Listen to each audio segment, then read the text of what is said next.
500 দিনে তারা করেছে সারা দেশব্যাপী চাঁদাবাজি।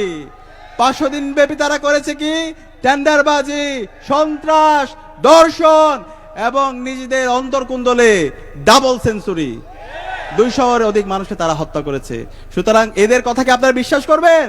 এই নির্বাচন কমিশন, আপনার তো আমরা অনেক ধরনের বিধি দেখতে পাই, কিন্তু আপনারা যখন একটা রাজনৈতিক দলের পক্ষে অবস্থান নেন তখন আমরা বলতে চাই, এভাবে যদি আপনারা ফেসিবাদী কাঠামোর মতো করে আবার একটা দলকে সুবিধা দিতে চান, তাহলে বাংলাদেশে ফেসিবাদী আমলে নির্বাচন কমিশনারদের যে পরিণতি হয়েছিল তার চাইতে খারাপ পরিণতি আপনাদের হবে। আমরা দেখতে পাই আরেকটি দলের নেতা 1.5 বছর পরে তারা আসছে, আসার পরে এখন বিভিন্ন ধরনের তারা প্রতিশ্রুতি দিচ্ছে, কিন্তু এই প্রতিশ্রুতিগুলো হচ্ছে ভুয়া। আমরা এমন কাউকে আমাদের নেতা করব না, এমন কাউকে আমরা এমপি করব না যাদের তারা বলবে যে করব, কিন্তু যারা ইতিমধ্যে যারা কি করছে 500 দিনে তাদের আমল নাম ইতিমধ্যে জাতি দেখেছে। 500 দিনে তারা করেছে সারা দেশব্যাপী চাঁদাবাজি। 500 দিন ব্যাপী তারা করেছে কি টেন্ডারবাজি, সন্ত্রাস, ধর্ষণ এবং নিজেদের অন্তর্কুণ্ডলে ডাবল সেঞ্চুরি। 200-এর অধিক মানুষকে তারা হত্যা করেছে। সুতরাং এদের কথা কি আপনারা বিশ্বাস করবেন? এরকম কথা আমরা বিশ্বাস করি না। আমরা এমন কথা বিশ্বাস করব যারা তাদের কথা এবং কাজের মধ্যে যারা মিল রেখেছে। 54 বছর জুড়ে যারা জনতার কাতারে ছিল, যারা এই দেশ থেকে পালিয়ে যায়নি, এই দেশে ছিল আল্লামা দেলোয়ার হোসেন সাঈদী থেকে শুরু করে শহীদ নেতৃবৃন্দ জনতার কাতারে ছিল, জনতার পাশে ছিল। এই ফ্যাসিস্টরা তাদেরকে আল্লামা দেলোয়ার হোসেন সাঈদী থেকে শুরু করে আমাদের জাতীয় নেতৃবৃন্দকে বিচারিক হত্যাকাণ্ডের মাধ্যমে তারা হত্যা করেছে।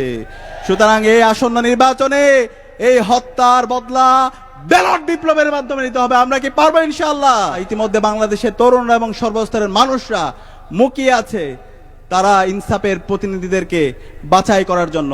ইনশাআল্লাহ আগামীর যে বিপ্লব হবে সেই বিপ্লব হবে ইনসাফের বিপ্লব ইনশাআল্লাহ। একই সাথে আমরা বলতে চাই, এই জুলাই বিপ্লবে আমাদের 2000 ভাই বোন জীবন দিয়েছে একটি নতুন বাংলাদেশ বিনির্মাণ করার জন্য। এই নতুন বাংলাদেশ বিনির্মাণের পথে আজকে বিভিন্ন ধরনের ফেসিবাদী চক্র তারা আবার ষড়যন্ত্র এবং চক্রান্ত করছে।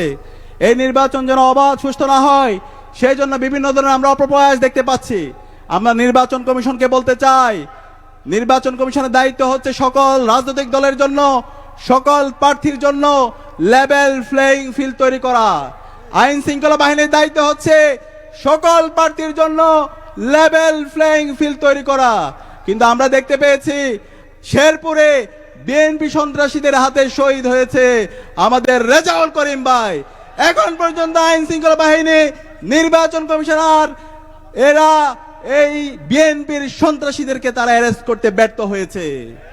সুতরাং আমরা বলতে চাই, এই নির্বাচন কমিশন, আপনার তো আমরা অনেক ধরনের বিধি দেখতে পাই, কিন্তু আপনারা যখন একটা রাজনৈতিক দলের পক্ষে অবস্থান নেন তখন আমরা বলতে চাই, এভাবে যদি আপনারা ফেসিবাদী কাঠামোর মতো করে আবার একটা দলকে সুবিধা দিতে চান, তাহলে বাংলাদেশে ফেসিবাদী আমলে নির্বাচন কমিশনারদের যে পরিণতি হয়েছিল তার চাইতে খারাপ পরিণতি আপনাদের হবে। আমি কুমিল্লার আইন শৃঙ্খলা বাহিনীকে বলতে চাই, পুলিশ থেকে শুরু করে এখানে যারা আছে, আপনাদের আচরণ যেন সংযত হয়। আপনারা যদি একটা দলকে বিশেষ সুবিধা দিতে চান, আপনারা আচরণের মধ্যে যদি রাজনৈতিক দলের মতো আচরণ করেন, তাহলে যে হোক তাকে ছাড় দেওয়া হবে না। আপনাদের কাজ হচ্ছে একটি সুস্থ নির্বাচনের ব্যবস্থা করা, ফ্রি ফেয়ার ক্রেডিবল নির্বাচনের ব্যবস্থা করা।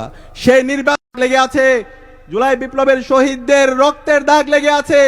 যেই জমিনে শহীদদের রক্ত পড়েছে সেখানে ইনসাফ বিজয় হবে ইনশাআল্লাহ। সুতরাং আমরা অনুরোধ করব, রাষ্ট্রের ট্যাক্সের টাকায় আমরা আপনাদেরকে দায়িত্ব দিয়েছি। সুতরাং এই নাগরিকের অধিকার নিশ্চিত করা, নাগরিকের নিরাপত্তা নিশ্চিত করা, সেটা হচ্ছে আপনাদের কাজ। সে জায়গায় সার্বিকভাবে ছাত্র জনতাকে আপনারা সহযোগিতা করবেন এবং আমরা আশা করছি আমরা সবাই মিলে আগামীর সম্ভাবনাময় ইনসাফ ভিত্তিক বাংলাদেশ বিনির্মাণ করব। সেই বাংলাদেশের জন্য, রাষ্ট্র সংস্কারের জন্য আগামী যে নির্বাচন হবে সেই নির্বাচনে আমরা 2টা ভোট দিব। প্রথম ভোট হচ্ছে গণভোট। সেই গণভোটে আমরা হায়ের পক্ষে, ইনসাফের পক্ষে। গণভোটে হা দিব, মনে থাকবে? হা মানে হলো ইনসাফ, হা মানে হলো আজাদি, হা মানে হলো শহীদ উসমান হাদি হত্যার বিচার, হা মানে হলো পরিবারতন্ত্রকে ভেঙে দেওয়া, হা মানে হলো শ্রমিকের ছেলে, রিক্সা চালকের ছেলে তার যোগ্যতার মাধ্যমে তাকে রাষ্ট্রনায়ক বানানো। একই সাথে না মানে হলো আজকে আমরা বিভিন্নভাবে দেখতে পাচ্ছি, উপর থেকে বলছে হায়ের পক্ষে বহু সময় পর, কিন্তু গ্রাম পর্যায়ে তৃণমূল আবার তারা এনে বিনে নায়ের পক্ষে নিচ্ছে। আমরা বলবো তৃণমূল এবং কেন্দ্র সব জায়গায় আপনারা এক হন, দ্বিচারিতা হবেন না। দ্বিচারিতা হলে এদেশের মানুষরা আপনাদের সবকিছু মুখোশ উন্মোচন করে দেবে। সুতরাং সব জায়গায় আপনারা হায়ার ক্যাম্পেইন করেন, জুলাইয়ের চেতনা, জুলাইয়ের আকাঙ্ক্ষা, শহীদদের আকাঙ্ক্ষাকে ধারণ করুন।